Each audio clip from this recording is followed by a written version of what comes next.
Good morning, ladies and gentlemen. DFS 5-pack coming live Sunday morning.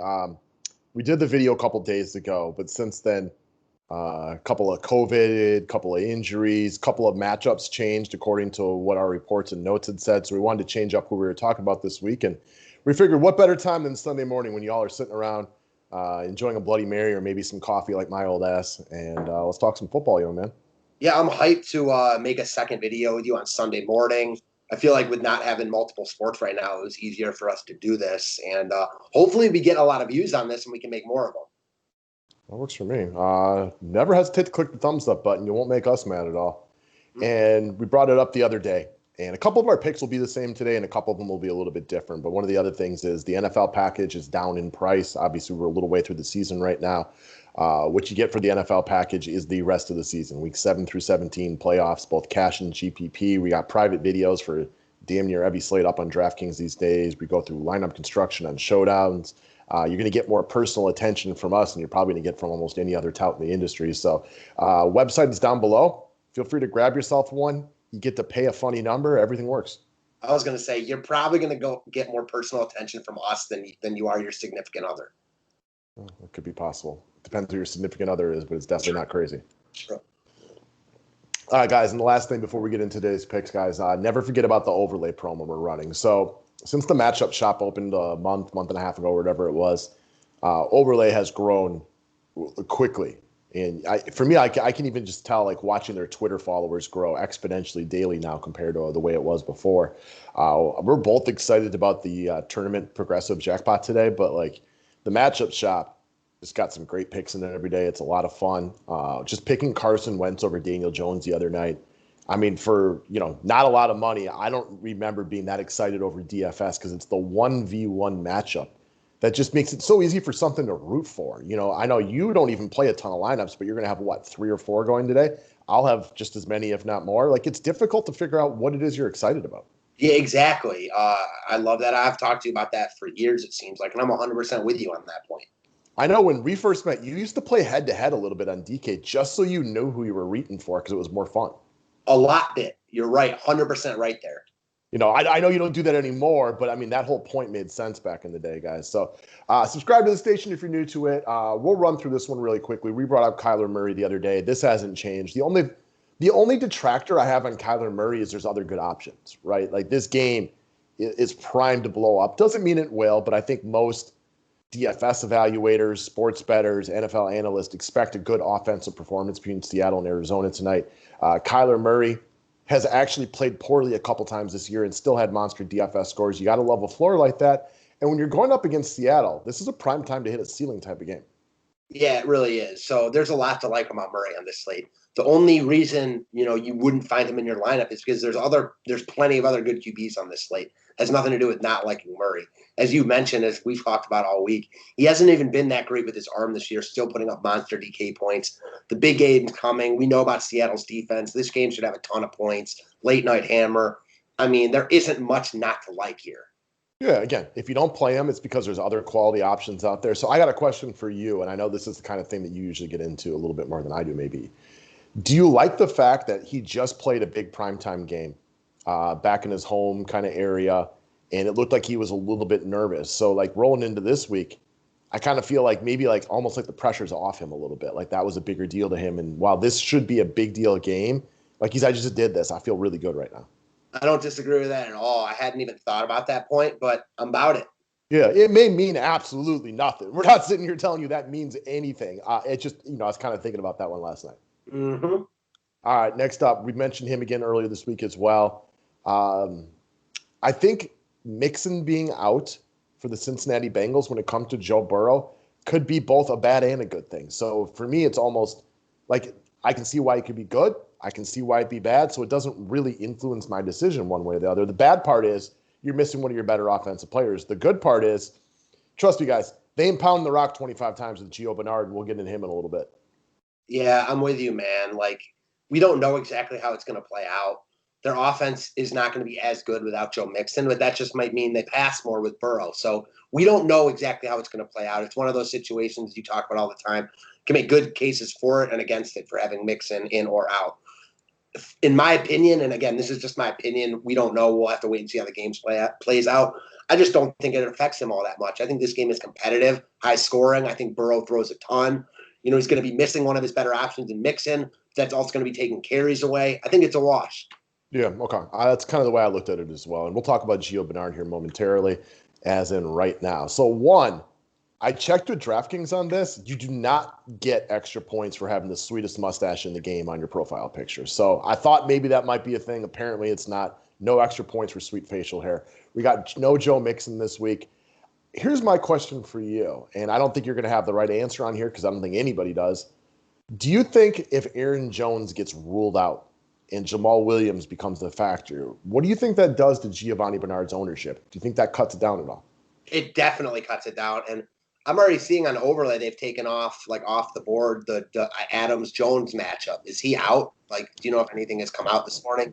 As of now, I haven't heard anything different than I knew yesterday. And then I know you tagged me in a tweet after I'd already gotten that from 3 other people in like 6 minutes. So apparently that information came out fast and furious because my DM started blowing up the second that happened. I don't expect him to play.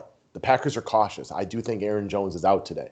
One of the reasons he's not on the cover anymore, even if Aaron Jones plays, I'm not touching him with your money. So I wouldn't touch him with my worst enemy's money, much less anybody else's. So I'm not really going to be looking at that situation. I do think that will affect Bernard one way or the other.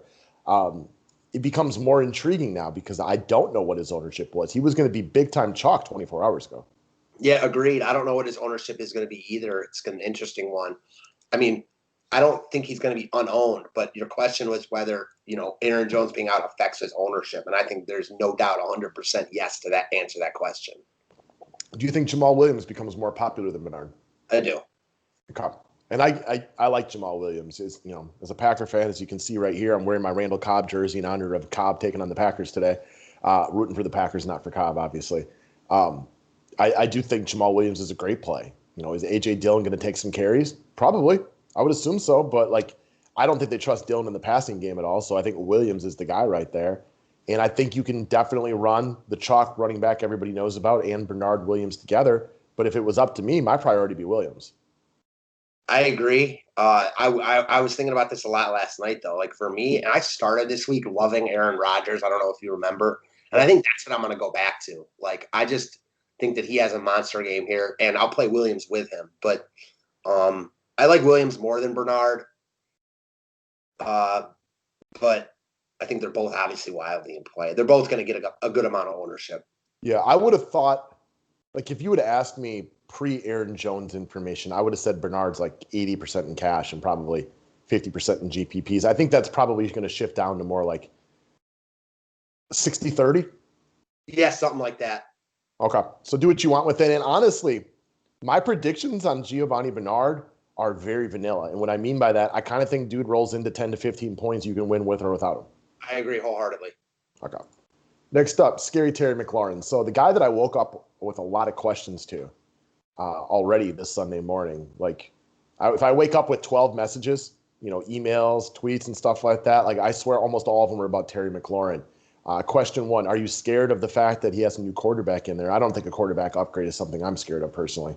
I'm not a big Haskins guy, so that doesn't take me off him at all. As far as weather goes, I haven't heard anything about that yet. I know there was a little potential rain in the forecast. You and I discussed weather for a long time before this. Look, man, I'll trust Kevin Roth. Most of you guys know who he is as far as weather goes in the DFS world. I'll read up on it. If it seems like it's super windy and super rainy, sure, I'll jump off of Terry McLaurin. There's other good wide receivers in play. But as things stand right now, he's still one of my favorite plays on the slate. This guy has gone through murderer's row of quarterbacks to start the year. Bradbury for a while was PFF's top, PFF's top cornerback in the game. I don't think he's ranked there anymore, but he's still really good and been shutting down guys left and right. Jalen Ramsey is arguably the game's best cornerback. The Ravens have multiple good cornerbacks. Your boy Denzel Ward is solid. Patrick Peterson isn't the top guy anymore, but he's still pretty good. And Darius Slay is a very good cornerback in his own right. This guy has just been stuck with about as rough of a start of the season as you could possibly have, and he's still been balling. Now he gets 10 targets a week pretty much against Dallas. Sign me up. Yeah, a lot to like about McLaurin here. And not the last thing being his price tag, right? There's a lot of good wide receivers today. A lot of them are priced between 6,500 and 7,500. McLaurin's like almost $1,000 less than that. One of the best value plays on the entire slate. I know Patriot loves him too, and it makes a lot of sense. I agree with both your guys' points. Man, if you started playing quarterback and Patriot and I went out as wide receivers, or flip that around however you want, like I would still be like, you guys can probably put up some points against Dallas. That's how bad they are. Right? I know Seattle, in a lot of ways, has been worse defensively for DFS than Dallas. But for me, Dallas is the worst defense. Seattle just always puts up points, so it continues to make you throw. Their defense is bad. But I think Dallas is the worst defense in football. I agree. All right, next up. So one of the pivots that we're making off of some of the guys we talked about earlier this week is going to be Kenny Golladay. I think this is an interesting play. Like, you're not going to get Kenny Golladay at 1% ownership. People love him. Atlanta's obviously not a great defense. But I do think he is a fraction of the ownership as last week in a great game for offense. And even better, now that Julio's back, Atlanta's offense comes and goes with Julio. So they're going to need to keep scoring.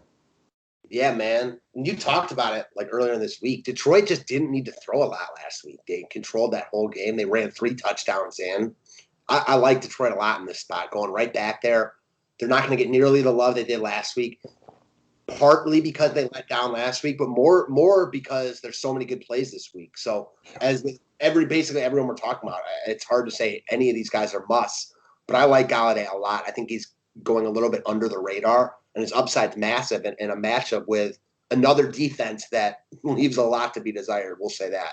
I don't think there's anything more simplistic from a GPP strategy than zigging when other people zag. Right. And last week, Golladay came in as supreme chalk for very, very obvious reasons. You know, the price tag, how good he is, the matchup, everything that went along with it. And he wasn't terrible. I think he had, 4 for just over 100, coming with him like 17 points. He was fine. He didn't score because, and we call this an aberration. Like, tell me the last time Detroit ran in 3 touchdowns. I bet you it's been years. The last, I think, 1,000-yard running back for Detroit is Reggie Bush. So that kind of just goes to your point. Right? Like, they don't run in a lot of touchdowns. Last week just kind of happened. And then, again, I think the DFS world is a lot smarter than it was 5 years ago. So you're not going to get as many people, I'm never going to play the Detroit passing game again. But those people still exist. So guess what? Stafford didn't play bad last week. He just happened to have his running backs running all those touchdowns. And if this same game played out again, he probably throws in 3 of them. Exactly. And if the Jaguars had done anything, like, he was, set up for 30 points last week. Mm-hmm. So there's a lot to like about Golladay. Atlanta's defense, I mean, maybe not quite as bad as Dallas, but like, what are they? 31st as opposed to 32nd? They're terrible. Those teams are right there. Yeah, they're awful. And another thing, like, don't forget about, like, I'm staring outside right now at 29-degree weather. Like, this is a dome game. It's that time of the year where you start looking at those things. I'm with you, man. 100% there. Yeah, man. I don't know. I mean, we talked about this before. Like, just for all you guys who played football in high school, which is going to be a bunch of you, if you lived in, like, we live in the upper Midwest. You remember freezing your balls off at the end of the season? Like, there's just something nice for offense about sitting in a cushy dome. Hell yes. So, all right, last guy up, Latavius Murray. So, I don't want to bring up another guy on this video because we've already brought up a bunch of them, and we like to save a little bit for the paying customers. But, like, everybody knows Kamara is going to be massive chalk today, right? Like, this isn't even new information. I think everybody knows that. So I think Murray makes us a really intriguing pivot in GPPs. And honestly, in my opinion, like, the way the Panthers are so terrible against running backs, I find them worse against running backs like Murray, not necessarily Kamara. And I'm not saying Kamara's a bad play. I think you should play Kamara in cash games. I'm just saying, like, this is an intriguing GPP pivot. We haven't even talked about this one this week, but this is a big reason I was hyped to make this video, because to talk this one out with you, man. Like, again, everyone knows Kamara is, one of, if not the top play this week. He's really good. They're missing their wide receivers. He's been really good all year. He's more than affordable. Like, Kamara is coming in as the highest owned player on the slate, and it makes sense. To talk about your last point first, I completely agree, man. The only problem I have it on this slate is there's so many games and so many good plays that it's like, I'm not sure I want to have both my running backs from the same game. But just strictly looking at it from, like, a points perspective, I think it could definitely work. So not even just the fact that it's a pivot off of Kamara chalk, but because the Saints are missing their wide receivers, do we not expect them to pound the run here? Murray's not a guy that they're afraid to give carries to. They like getting him touches. I think this is a game we could really see him with a lot of work. And let's say you do pivot off Kamara and he scores like a couple touchdowns. I mean, that's like the best of both worlds, because if you get him vulturing Kamara touchdowns, I mean, it could really mean something. Yeah, so I brought the last bullet point because the second like some of this information started coming out, that was one of the other more popular questions I started receiving was, why don't you play them together? I don't want to play them together, especially in the GPP mode. I can see why it's viable, but the point that you brought up, that there's so many good plays, like Latavius Murray, I will bet good money is not throwing a touchdown to Kamara and vice versa. There are trick plays out there, and you can only run in so many. The other part about playing them together, it's not crazy to think that a Saints offense that has struggled a bunch this year isn't perfect today.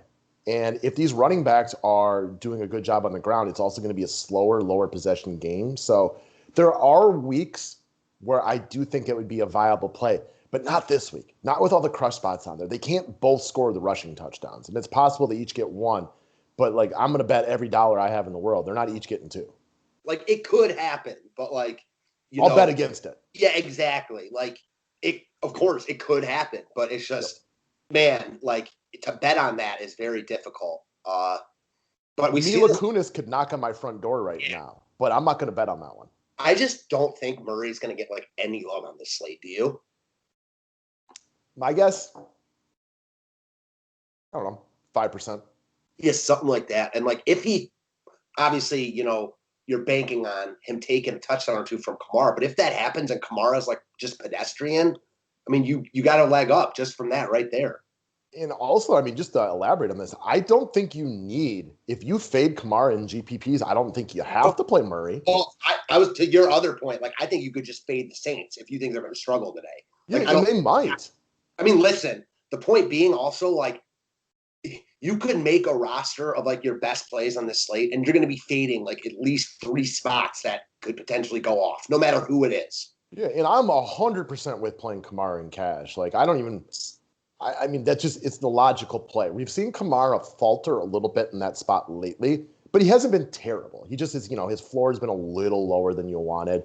But then you look back a couple of games and you see those massive games. Like, do you want to take a chance against a really bad run defense that Alvin Kamara throws up another 40-burger like he did twice already this season without Michael Thomas around at what, 80% ownership in cash games maybe? Like, no, I don't want to take that chance, because even his floor, which hasn't been great, you're doing it at high ownership. The logical play is just to run him out there in cash games. I could not see fading him in cash games. No. And if you really, really believe Kamara is not going to be great, there's another type of play on DraftKings. It's called GPPs. Pretty sure y'all have heard of them. They're also referred to as tournaments. If you think Kamara falters today, get your money in on GPPs. In cash games, if you fade him like and he falters, there's like not even like the benefit is okay. But if you like play him and he sucks, like everyone's going to have him. So it doesn't even hurt you that much. I don't know. I probably said that wrong, but it makes sense in my own mind. I'm sure everybody understands what you're saying too. Again, the DFS public is so smart that they were probably thinking it before we even started yammering about it. But like, I can definitely get on board fading Kamara and playing Murray in tournaments. But there is also, like we said, I'm not going to be flabbergasted if the Saints struggle today. I mean, they really are weak at wide receiver. Drew Brees is, he's seen better days. Now, Alvin Kamara is such a stud that he could get this offense rolling all on his own. Latavius Murray is no scrub, and they could still score 3 or 4 touchdowns today. But at the end of the day, if Carolina wins this game 27-13, I'm not going to come on the show tomorrow and be like, I can't believe the Saints couldn't put up more than 13 points. I'd be like, I get it. I understand. I'm still playing Kamara in cash, and I'll still have Murray in a GPP, but I don't think that's the craziest thing that's ever happened. Agreed. I mean, I think there's definitely cases to be made for not even playing any Saints. I agree with you. You don't have to play Murray at all if you don't play Kamara. It's just an interesting pivot, and he's cheap. So, I mean, just because we're on here and it's Sunday morning, why the hell not? Do you think anybody else from the Saints gets love? Jared Cook, Traquan Smith, Deontay Harris? Traquan Smith, for sure. Okay. And I get the Traquan Smith play. Let's see how he rolls as the number 1 wide receiver. I mean, this guy could legitimately be taking double coverage, or they could just, their entire defensive strategy could be based around trying to stop Alvin Kamara, which is, probably a smart move. Now, Kamara is so good, he'll still get his, and those PPR points will pile up. But it'll be an interesting game today. The problem with Traquan Smith is if you have Jamal Williams, Gio Bernard, like, I'm already studding up at wide receiver. I just don't know if I need Traquan Smith. I don't disagree with that, man, at all. So, and actually, a guy like this is just, again, because we're making this video right now, a guy that I like, and again, because I told you I like Aaron Rodgers a lot today, that I could see personally myself using over Traquan Smith in tournaments is Valdez-Scantling. sure, I can get on board with that. And again, we'll continue to elaborate on this one a little bit. This is where I think people read the Packers wrong. As somebody who's watched every down of Packers football for about over 3 decades now, not that any of the stuff from 3 decades ago matters, Marquez Valdez-Scantling is not a number one. So when Devontae Adams goes out and he gets a number one cornerback, like Aaron Rodgers doesn't just like filter the ball to him. Like he just spreads it around to whoever the play kind of calls for in that sneaking play. Valdez-Scantling is actually better when Devontae Adams is around because all the coverage rolls over to Adams. He becomes the focal point. And they like to hit Scantling on deep shots. Now, Are they going to complete it? Who the hell knows, right? But the Texans have a pretty good number one cornerback. Not great, but pretty good. Devontae will still get his, don't get me wrong. But, like, the shot play down to Marquez Valdez-Scantling at what, 0.7 ownership today? Like, that's in play. Like, if and I do have a feeling Aaron Rodgers has a big game today, of course I like Adams. But, man, like, we've seen Rodgers with like big games, like big games. I mean, even the first game of the year, like, I got a gut feel on Valdez-Scantling today. And in tournaments, I like him over Traquan Smith at probably a tenth of the ownership, maybe. I would venture to say less than a tenth of the ownership. I think Valdez-Scantling is like 1% or less. Yes, so I think Merck Smith is like 10%, something like that, which isn't chalk, but there's so many good plays on this slate. I don't know how to gauge ownership, No, and that's especially at the wide receiver position. I feel pretty confident that we've talked through a couple of the chalk running backs already. But as far as ownership goes on wide receivers, man, like, you read your website, some of the big websites out there, they have ownership projections. I do polls. We talk to our customers. We have our gut feelings. There's a million ways you can try to gauge ownership. But at the end of the day, like, it may all change over the next couple hours.